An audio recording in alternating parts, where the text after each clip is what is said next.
159 сомго заказ алганда алып атканыңда 12 минутта жетесиң дейт да. Анан барып алып жөнөп ушундай чыксаң, ушинтип пробкада турасың. Турганыңа мына 45 минут болду.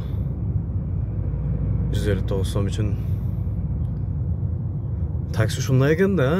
Таксиге жаңы чыккандар ушинтип таң калып жүрөбүз да. Көптөн бери иштегендер го. Аны любой сферанын бөрүсү болот го.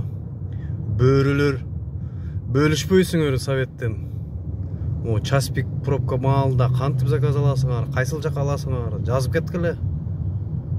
Отомонтип жүрөбүз мында азыр. Барсаң эми из-за пробки может кичине көбөйүшү мүмкүн, бирок ошондордон кымбатыраак заказ алыш үчүн кандай кылыш керек? Бөлүшпөйсүңөр секретиңерден.